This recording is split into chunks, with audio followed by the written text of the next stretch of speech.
eventually I just got so sick and tired of the anger and the rage, and my family was sick of it too. I've seen it in my kids, and my wife, they're walking around on eggshells around me. They're afraid to be around me. This is gonna hurt. It's time for the Suffering Podcast. I dealt with a lot of pain issues that ultimately I figured out most of it was stress, manifesting itself as pain. I do have some legit arthritis back issues, but it's been good now. It's because you're riding hardtail motorcycles. Yeah, not just short shocks. That'll gotta lower fuck up your back every time. So my father was diagnosed with prostate cancer in 2012, had his prostate removed, and it came back late 2016, early 2017. And he eventually passed in July of 18. But there was, once I was slated to have a back surgery, so it was just unlimited oxys and Flexeril and whatever I wanted, and I keep pushing back the surgery date. And eventually the doc wised up to it and cut that off. And then there was probably 6 months there where, as Dad's dying of cancer, I was swiping morphine from him. And a day or two after he died, I think my wife and my mom busted me reaching into the little safe that everything was locked in, trying to grab whatever I could before that was gone. And that was kind of the wake-up moment of like, this just needs to stop. And how did that occur? Just cold turkey. Cold turkey? Yep. You put the cold turkey in your lip, right? That's how. Yeah. That's a running joke. So I know a guy. He was dipping, and the cop, the other cops tell him, "Hey, you just got to quit cold turkey." Comes back 3 days later. He's like, I bought a pound of cold turkey. It's been in my lip. I still want to dip. I swear to God, that's not a joke. Like, that's the truth. Cold turkey's tough, especially when you're dealing with what you're dealing with the pills. And you're in the throes of your addiction. The pills, I know this from personal experience after shoulder surgery. The pills, they get you. They grab you. And before you know it, you're hooked. You can't do anything about it. And you try to lay down at night and you're just uncomfortable. You're restless. You're itchy. It's bad. Yeah, and I never recognized any of that as, the actual withdrawals. And the pills actually got me in 8th grade. I had a dental surgery. I had to have a tooth removed so that I could have braces. And that was the first time I had Vicodin. And its hooks were in like that. It was the best I'd ever felt. I was raised in that family of cops, the DARE generation. My mom had me so terrified of drugs and alcohol. But that's not drugs and alcohol to you. Right. Exactly. And it was after doctors that. give it to me. It must be good. Yeah, and it was after that, and I felt so amazing that I was open to trying alcohol. And the binge drinking started in high school after that, and then you'd always come across some pills here and there. It was never an issue until the mid-teens. After I was terminated is where the pills really cranked up. But they had their hooks in years ago. I say this in the opening that not everything that is legal is good for you. Okay? Alcohol is perfectly legal. That is not good for you. There's nobody that's going to argue that point. These pills that these doctors overprescribe for years, we see where that is right now. But then you look on the other, they prescribe cocaine, morphine, heroin. They've prescribed all that stuff. So it must be okay, right? So you don't see it as a drug. But then it becomes a class 3 narcotic, and all of a sudden things change a little bit. But then if you look, then they group everything. So they group things with some true benefits. It's not the use of something, it's the abuse of it. Where you were able to find some alternative methods of trying to heal. How did that journey come down?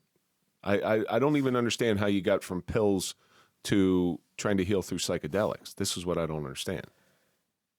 There was a little bit of kratom in between there. I don't know if you guys have kratom or kratom in Jersey. It's Isn't there those things on the moon? Yeah. It's That's plural. It's kratom. Kratums. Yeah, technically I think it's in the coffee family, but it acts on the opiate receptors. It's like a very, very mild analgesic, I guess. Anal. He said anal. He said anal. It was kind of a blessing and a curse because that eased all of the getting off of the hard opiates, but at the same time, it has its own abuse tendencies. I did that for several years. Yeah, he quit drinking, but he's up to like 15 coffees a day. Yeah. But eventually, I just got so sick and tired of the anger and the rage, and my family was sick of it too. You know, I've seen it in my kids, and my wife. They're walking around on eggshells around me. They're afraid to be around me. And, Afraid of saying something to set you off. You know, yeah. and that takes a long time to disappear because 10 years removed, almost 11 years removed from my stuff, my wife at times will still walk around on eggshells. You know, she'll know that something sets me off, and I'll go back to that hair trigger because I'll forget myself. And that because the trust, that portion of your relationship, the trust is gone, where you feel safe with that other person. So you're taking this kratom, and I'm trying to figure out, like, when's the first time you heard about any type of psychedelic medicine or psychedelic therapy? Probably Rogan. 2016, 2017, I went back to work as an electrician for the original contractor that I worked for until I could study long enough to get my journeyman's license in the state of Minnesota. And I eventually went into the union in St. Paul, and financially things got way better. Mentally, I was still a mess. But from 2016 on, I'd gotten to be a pretty big GRE fan. Obviously, he's talking about it all the time. But I had, all this DARE stuff beat into my head, and then all these trainings you go to in law enforcement, and FBI training, this and that, everything that's beat into your head. So there was a lot of stigma and dogma with it. I think it was 18 or 19, I started hearing podcasts with some Navy SEALs that were going to Mexico. You're right. There was a foundation that Vet out of California. Solutions. Yeah. Is that? Yeah. They sent it. It was on Team Never Quit.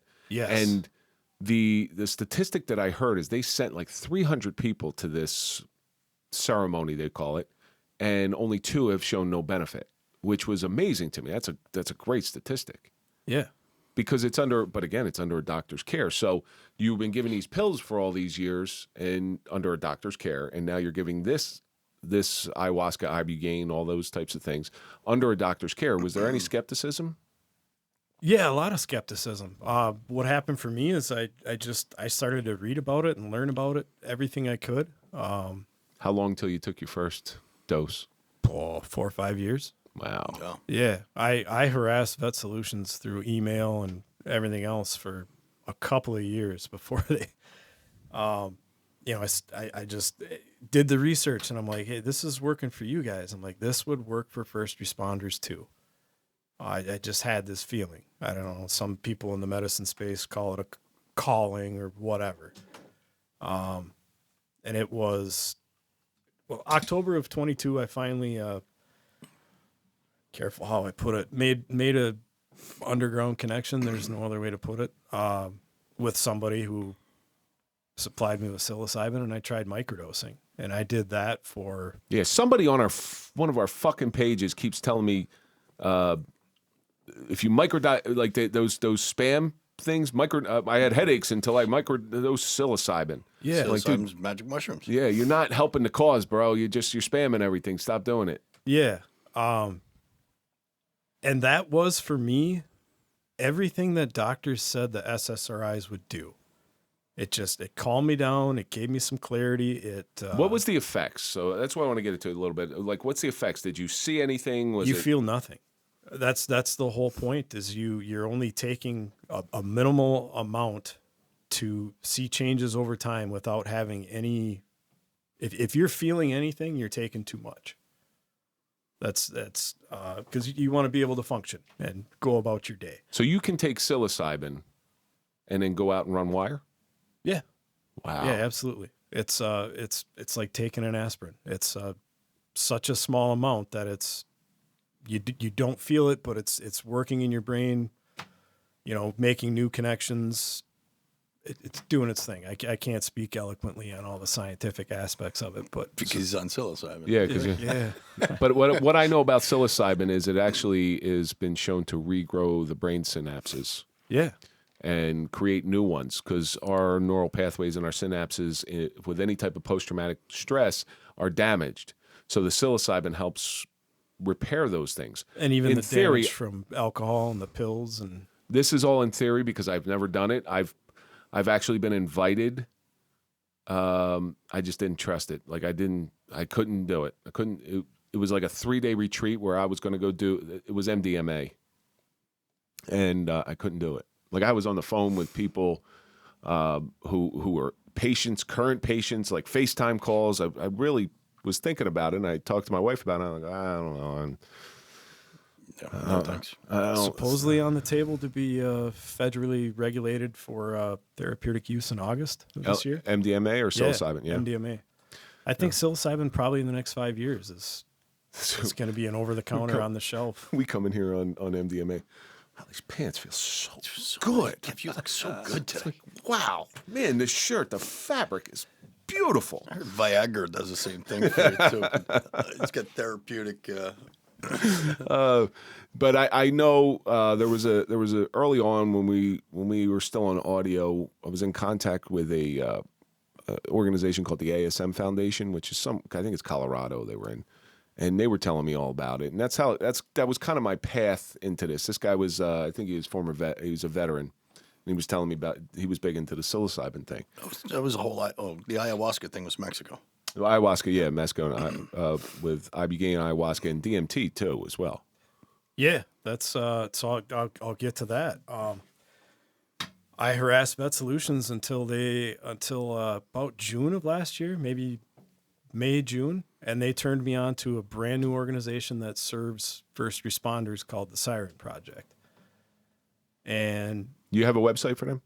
Yeah, the sirenproject.org. Okay. And I was the first, it was started by firefighters and mainly was serving firefighters. I was the first law enforcement background person to go through their program. And I did that late September of last summer and went down to Mexico and we did a psilocybin ceremony and we did a 5-MeO DMT ceremony. You get them from toads, right? DMT? Yeah. That's where it comes from. Yeah. So what was that like? For me, well, so you call it, with the psilocybin, it's either microdosing where you don't feel anything or a macrodose where you're trying to have a trip or an experience or some healing, whatever you want to call it.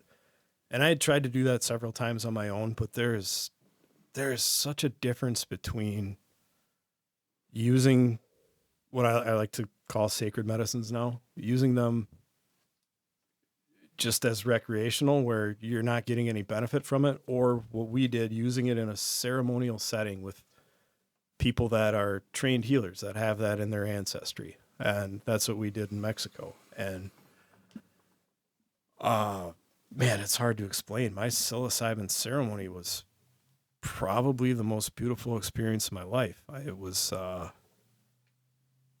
more beautiful than marriage, more beautiful than watching your kids being born, only because it enhanced your appreciation for those things. That's something that That could be scary too. Yeah. Especially for someone with an addicted personality. So what I've heard it described as is it's like you're reborn. There's a scene in Interview with a Vampire, right, where it's when Brad Pitt, good-looking vampire, by the way.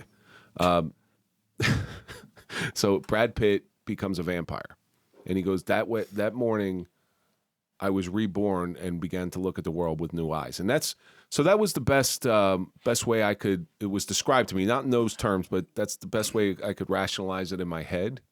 And long term, what kind of benefits can we expect to see from the use, the use under controlled and again, we have to be very careful when we say the use under controlled circumstances. This is not two guys tripping balls outside the outside 7-Eleven. Yeah.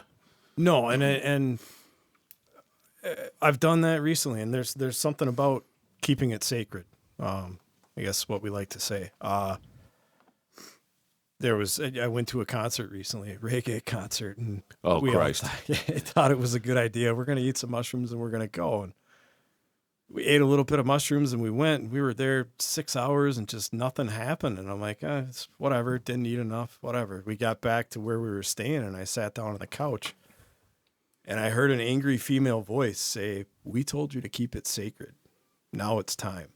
And the world just went, I knew from previous macro experiences that, all right, I'm in for a ride. And I went to bed and I like to put the lights out and put on some sort of spiritual sacred music. And I did that. And it was just it was another really beautiful healing experience. And a great lesson to keep it sacred. They're not for screwing around and doing recreationally. This is not a recreational situation. No. And the other thing I guess I don't want to see, it's not a clinical thing either. It's not something for a sterile environment with a therapist on a couch. And, it's what we did was, it was a very beautiful Airbnb home, but it was, it was technically in the jungle. It was across the street from the jungle. It was in nature, with healers that had that in their ancestry. It was a group of people all at the same time. And, people talk about set and setting and you get all of that right. It's very healing. And there can be challenging moments during your trip, but these healers, we did have a medical doctor present. But he's just kind of on the sidelines to monitor if anybody's having any problems. And you can't overdose on this stuff, correct? No. Yeah, that's from the research I did. There's no documented overdose of it. No, you can't overdose. You can, obviously not be in your right mind and put yourself in dangerous situations. Which is the reason why you're under controlled setting. Yeah. And it sounds like such hippie bullshit, but the medicine people or the facilitators, it's like they were in there with us wherever we were. If we were in a spiritual realm or wherever we were, they were in there with us and they knew when we were struggling and they would be there spiritually. And they were also walking around physically and they could, I imagine they could see physically you're kind of twisted up and you're struggling, and they would come by with, they had feathers and palm leaves and they had smoke that they would blow over you to cleanse and talk to you in your ear to see how you're doing. And it kept it very peaceful and very beautiful. It's a crazy experience. Yeah. And for me, it was, the psilocybin was way more intense than the 5-MeO DMT. That's the big one that a lot of people talk about, and they'll call it the God molecule.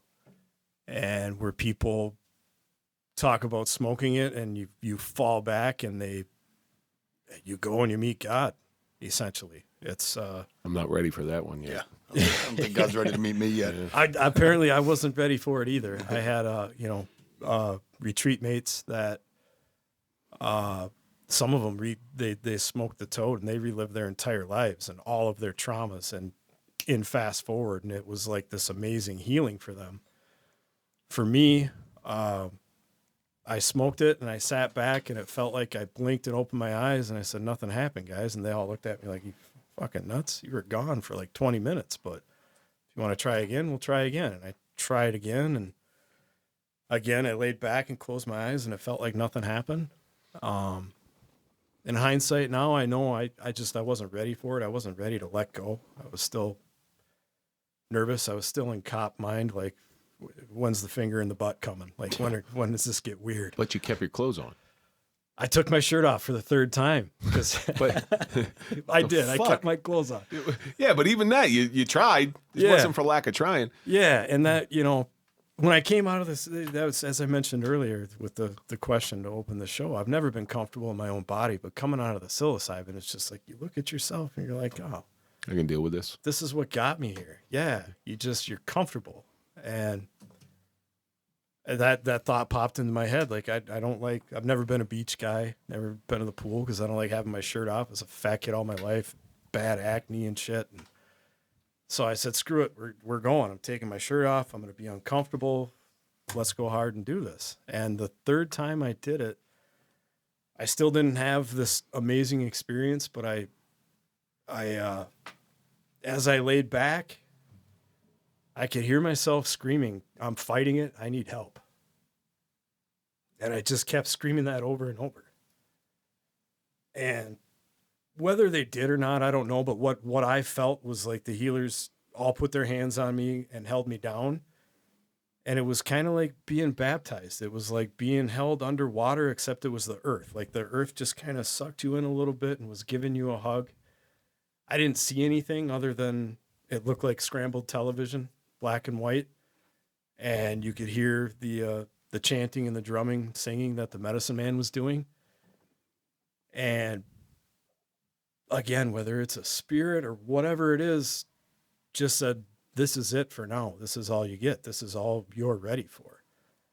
And for me, it was more of a physical release, like letting go of the trauma. There was no mental benefit to it. It was just like this, I let that stress go out of my body when I came out of it. And for a couple of days, I really bummed about it. Like, I didn't have, this is supposed to be the big one. I didn't have that big magical experience. We did several other things. Like we did a cacao ceremony. It's kind of like, it's akin to hot chocolate. It's cocoa before it's processed and turned into cocoa. It's the cacao bean. And there was a couple young ladies that were setting up an altar for that ceremony. And some of us guys were sitting around watching it, and I'm kind of bumming still. It's a day or two later, like, God, I didn't get anything from this toad ceremony. Like, that's what the hell. And there was two Mexican ladies. One was younger, and she didn't speak any English, and one was older and spoke pretty good English. And the young lady stood up in front of me after she was done setting up the altar. She looks at me and she motions like this, like stand up. And then she's muttered something to me in Spanish and she's doing this. And the other lady who spoke really good English, she says, sí, senor. You need to hug the inner child. And I fucking lost it. And that was the key for me. And that's where they say the toad stays with you and it'll come back. And not necessarily in visions and whatnot, but it continues to do its thing, healing you, changing your perception and the way you think about things and the way you process life. And it helped me let go a lot of that anger. So why don't you give out that email or the website again? The sirenproject.org. Sirenproject.org. So everybody take a look if you're going through something similar that Ryan has been through and you're interested in this. I'm sure there's plenty of literature on there for them to read, or they can direct you where to go. Is that correct? Yeah. All right. So we're coming to the end of this thing, Ryan. Hour's up already. And we always end the show. It was a fast hour, It was too. a fast hour. Especially since I had to cover my cup to make sure nobody dosed me with anything. We always end the show in the same way. You've gone through this journey, and you're still going through this journey to some extent. But there's some lessons in it, and you've suffered enough. So what do you think your suffering has taught you? You watch the show, you had to see that question coming. This is like the opening question, and trust me, I've been thinking about this for months since the first time we've talked, and all this cool shit I'm going to say, whether it was a quote from The Wire or something, like the job will not save you. I was going to go with that one, once upon a time. There is no gold watch, Jimmy. There is no parade.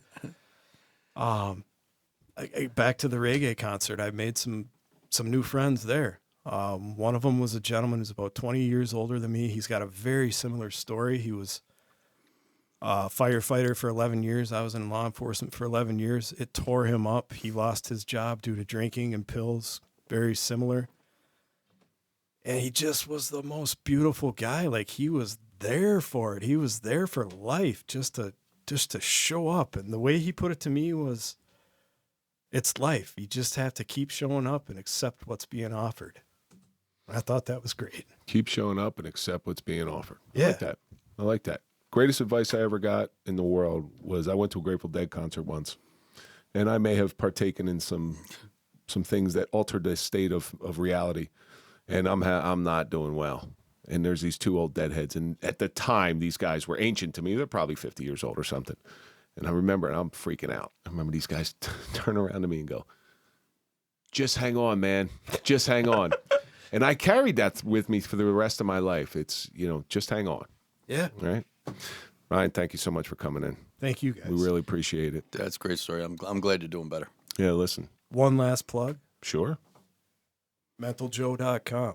mentaljoe.com. We'll put up a lower third on that, and everybody go there. And what's that about?